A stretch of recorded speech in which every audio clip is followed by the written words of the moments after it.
দিল্লি বিধানসভা নির্বাচনে অভূতপূর্ব জয়ের পরে উচ্ছ্বাসে ফেটে পড়েছেন পশ্চিমবঙ্গের বিজেপি নেতাকর্মীরা। জেলা থেকে শহরে চলছে তার উদযাপন। কোথাও মিষ্টি খাইয়ে, কোথাও আবির খেলে চলছে উৎসব। আর সব জায়গাতেই উঠছে বাংলা দখলের ডাক। আর তারই মধ্যে 2026-এর নির্বাচনে নিজেদের নতুন স্লোগান ঘোষণা করে দিল বিজেপি। শনিবার দুপুরে সোশ্যাল মিডিয়ায় পোস্ট করা হয়েছে সেই স্লোগান। বাংলা দখলের ডাক দিয়ে সেখানে লেখা হয়েছে, দিল্লিতে বিদায় হলো আপ, এবার যাবে পশ্চিমবঙ্গের পাপ। আর এই মুহূর্তে আমাদের সঙ্গে রয়েছে সিপিআইএম এর কেন্দ্রীয় কমিটির সদস্য তথা গণশক্তি পত্রিকার সম্পাদক শ্রমিক লাহিড়ী। দাদা, প্রথমেই 24 আওয়ার্স টিভির পর্দায় আপনাকে স্বাগত। দাদা, দিল্লিতে প্রায় আড়াই দশক পরে ক্ষমতায় এসছে বিজেপি এবং তারা আগামী দিনে আশা রাখছে যে পশ্চিমবাংলাতেও ক্ষমতায় আসবে, কি বলবেন? এটা হচ্ছে আরএসএস এর বহু পুরনো কৌশল। প্রথমে বিজেপির দিল্লিতে যে অবস্থা, তাতে ওরা বুঝছিল বিজেপিকে দিয়ে কোনোদিন ক্ষমতার কাছাকাছি আসতে পারে। তখন তারা সেখানে নরম হিন্দুত্ব বা নরম মৌলবাদের প্রচার করবে, এই ধরনের রাজনৈতিক দলকে সামনের সারিতে আনবে এবং আপ তখনই সামনের সারিতে আসে। রাতারাতি দল তৈরি হয়, রাতারাতি সেই দল দিল্লিতে ভোটে উঠে, পরপর 3টে ভোটে মানুষ তাদের দেখেছে। এখন ধরুন দিল্লির দাঙ্গার সময় আপের কোনো ভূমিকা ছিল, দাঙ্গা থামানো, দাঙ্গাবাজদের দমন করা। এটা ঠিকই যে দিল্লি আমাদের দেশের সংবিধান অনুযায়ী অন্য রাজ্যে যেমন পুলিশ থাকে রাজ্য সরকারের নিয়ন্ত্রণে, দিল্লিতে তা না। কিন্তু সরকারের তো ভূমিকা থাকে, কোনো ভূমিকা ছিল না। অর্থাৎ তারা এক ধরনের মৌলবাদী কার্যকলাপ, দাঙ্গাবাজদের প্রশ্রয় দিচ্ছে। ফলে বি টিম হেরে এখন এ টিম এসছে। পশ্চিমবাংলার ক্ষেত্রেও তাই, ওদের বি টিম এখানে তৃণমূল। ফলে তৃণমূলকে দিয়ে ওরা বামপন্থীদের সরিয়েছে। এইবার এখন আর বি টিমকে দরকার নেই তাদের, এই টিম ভাবছে আমরাই তাহলে ক্ষমতায় আসবো। এই হচ্ছে আরএসএস সব জায়গাতে কাজ করছে। এবং আর একটা উল্লেখযোগ্য বিষয় দিল্লি নির্বাচনে আপনি দেখবেন, যেসব জায়গায় সংখ্যালঘু মানুষের বাস, ঠিক সেই জায়গাগুলোতেই ওয়াইসি দলকে নিয়ে এসে সেখানে দাঁড় করিয়ে বিরোধী ভোট কেটে বিজেপিকে জিততে সাহায্য করেছে। একই কাজ তারা বিহার করেছে, একই কাজ তারা অন্ধ্রপ্রদেশে করেছে। অর্থাৎ এর থেকে বোঝা যাচ্ছে দুই মৌলবাদী শক্তি, সে এক একজন এক এক ধর্মকে অবলম্বন করতে পারে ক্ষমতা দখলের জন্য, কিন্তু তারা আসলে তলায় তলায় ঐক্য।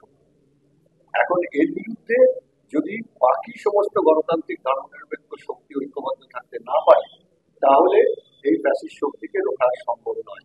লোকসভা নির্বাচনে বোঝা গেছিল যদি ধর্মনিরপেক্ষ গণতান্ত্রিক শক্তিগুলিকে ঐক্যবদ্ধ করা যায়, তাহলে ফ্যাসিস্ট শক্তিকে আটকানো সম্ভব।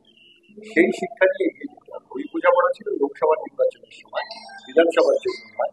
কিন্তু রাজ্যগুলোর ক্ষেত্রেও এই কথা ভাববার খুব অত্যন্ত প্রয়োজনীয় এবং জরুরি সময় এসছে ধর্মনিরপেক্ষ এবং গণতান্ত্রিক দলগুলির কাছে। দাদা, গতকাল দেখা গেল যে বরানগরের প্রাক্তন বিধায়ক তন্ময় ভট্টাচার্য, তাকে দেখা গেল বিজেপির যে কলকাতা বইমেলার যে স্টল রয়েছে সেই স্টলের মধ্যে, এবং তিনি বইও কিনেছেন। তাহলে কি তিনি বিজেপিতে যোগদান করছেন সিপিএম থেকে সাসপেন্ড হওয়ার পরে? এই বিষয়টা কিভাবে দেখছেন? যেখানে গেছে উনি বলতে পারবেন, তবে বিজেপির বইটা আমাকে ঢুকতে হবে। কি অসত্য প্রচার করছে জানতে হবে না, তবেই তো সত্যটা তুলে ধরতে পারবে। বই কেনার মধ্যে কোনো অপরাধ কিছু নেই। দাদা, দেখা যাচ্ছে গত দুদিন আগে দেখা গেছে নিউ টাউন থেকে এক মহিলার অর্ধনগ্ন দেহ উদ্ধার। তার পাশাপাশি বিভিন্ন জায়গায় দেখা যাচ্ছে খুন, রাহাজানি, ধর্ষণ, এই চিত্র বারবার উঠে আসছে। এই শাসক দলের জামানায় এই যে বারবার এই জিনিসগুলো উঠে আসছে, এটা কি বিষয়? এই বিষয়টা কিভাবে দেখছেন? একটা সরকার যদি দুর্বৃত্ত আর দুষ্কৃতিকে নিয়ে তৈরি হয়, তার পরিণতি যা হওয়ার তাই হয়। সামান্য কন্ট্রোল করবে দুর্বৃত্ত, তোলাবাজ, দুর্নীতিবাজ। রাজ্যের সরকার নিয়ন্ত্রণ করবে তারা, এবং রাজ্যের মুখ্যমন্ত্রীর প্রশ্রয় দুষ্কৃতি এবং দুর্নীতি লুঠেরা তাদের হাতে তুলে দেওয়া হয়েছে গোটা রাজ্যের প্রশাসন, সাধারণ প্রশাসন, পুলিশ প্রশাসন। ফলে এই রাজ্যের মানুষের কোনো নিরাপত্তা নেই। এটি শুধু রাজারা, কোথায় নেই? কোথাও মানুষ নিরাপদ, কোথাও নিরাপদ। সে স্বাস্থ্যের ক্ষেত্রেও নিরাপদ না, এই যে মেদিনীপুরে স্যালাইন লাগলো শুধুমাত্র তৃণমূল নেতাদের কাটমানি খেতে হবে। তার জন্য যদি মানুষের প্রাণ যায় যাবে, তৃণমূলের নেতাদের তোলাবাজি করতে হবে, তাতে যদি খুন দর্শন রাহাজানি করতে হবে, যে কোনো মূল্যের টাকা চাই, কিন্তু তৃণমূলের কাউন্সিলরদের টাকা করতে চাই উত্তর দিতে পারবে? মুখ্যমন্ত্রীর পরিবারের সদস্যদের এত টাকা করতে গেছে, মুখ্যমন্ত্রী উত্তর দিতে পারবে? ফলে কার্যত এটা লুটেরা, দুর্বৃত্ত এবং দুর্নীতিবাজদের সঙ্গে। তৃণমূলের নেতা কর্মীরা খুন হচ্ছে, বারবার সেই চিত্র উঠে আসছে, কি বলবে? এবং যে সরকার নিজের দলের কর্মীদেরই নিরাপত্তা দিতে পারে না, সে সাধারণ মানুষকে কি নিরাপত্তা? কেন তৃণমূল খুন হচ্ছে? আমরা তো এটাই বলেছি যে লুটের দর্শনের উপর যে দল দাঁড়িয়ে থাকে, কালকে লুটের বকরা নিয়ে দুজনে মারামারি করবে। এতদিন তারা সাধারণ মানুষের সঙ্গে মারামারি করছে, সাধারণ মানুষের সম্পদ লুট করবে বলে আপনি বাড়ি বানাবেন, তোলা দিতে হবে, তাদের গুলি চালিয়ে দেবেন। আপনি শিল্প করবেন, কলকারখানা করবেন, তোলা দিতে হবে, তাহলে গুলি চালিয়ে দেবেন। এখন তৃণমূলের যে তোলাবাজি করছে, আর এক দল সেই তোলাবাজি ভাগ চায়, সে যদি না দেয় অমনি তাকে তার উপর গুলি চালিয়ে দেবে। ফলে তৃণমূলকে খুন করছে, কার্যত মাৎসন্যায় রূপান্তরিত হয়েছে গোটা পশ্চিম। দাদা, একদিকে দেখা যাচ্ছে যে মেদিনীপুর সেলাইন কাণ্ড নিয়ে রাজনৈতিক তরজা বিতর্ক বারবার উঠে আসছে, এদিকে তার সেদিক থেকে আবার দেখা যাচ্ছে যে ডায়মন্ড হারবার সাংসদ সেবাশ্রয় ক্যাম্প করছে, এটা এটা কিভাবে দেখছে?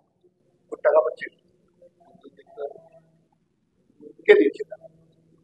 সরকার তো দিচ্ছে, তো নিজেই দাবি করছে। তাহলে বিপুল পরিমাণ অর্থের আমদানিটা করতে হচ্ছে। আগেকার দিনে হতো না যে 100 টাকা লুট করলাম, 25 টাকা বিলিয়ে দিলাম, 75 টাকা আমার পকেটে। একটু সেই নীতি নিয়েছে। একদিকে ডায়মন্ড হারবার মডেল করছে, অন্যদিকে দেখা যাচ্ছে পশুতে মৃত্যু মেদিনীপুরে সেলাইন কাণ্ডে। ডায়মন্ড হারবারে আপনি প্রথম এই ঘটনায় আপনি দেখবেন যে কিনা একটা নির্দিষ্ট যার বিরুদ্ধে ডাক্তার, যার বিরুদ্ধে সমস্ত বিশেষজ্ঞরা কথা বলেছে, সেই ওষুধের প্রয়োগে সবচেয়ে বেশি প্রসূতির মৃত্যু হচ্ছে ডায়মন্ড হারবার হাসপাতালে। কোনো সংবাদ মাধ্যমে সেই খবর কেন দেওয়া হলো? অর্থের বিনিময়। তাহলে শুধু এমপি লুট করবেন আর অর্থ দিয়ে সংবাদ মাধ্যম থেকে সবাই চুপ করিয়ে দেবেন? আসল প্রথম ঘটনাটা ঘটেছে ডায়মন্ড হারবার মেডিকেল কলেজ হাসপাতালে এবং ডায়মন্ড হারবার জেলা হাসপাতাল। এই তো হচ্ছে diamond Harbour model. Diamond Harbour model মানে কেউ কোনো কথা বলতে পারবে না, কেউ ভোটে দাঁড়াতে পারবে না, কেউ সাংসদের লুটের বিরোধিতা করতে পারবে না, কেউ তৃণমূলের কাউন্সিলর, পঞ্চায়েত প্রধানের লুটের বিরোধিতা করতে পারবে না। করলেই হামলা, মিথ্যে মামলা, এই তো চলছে। এই তো ডায়মন্ড হারবার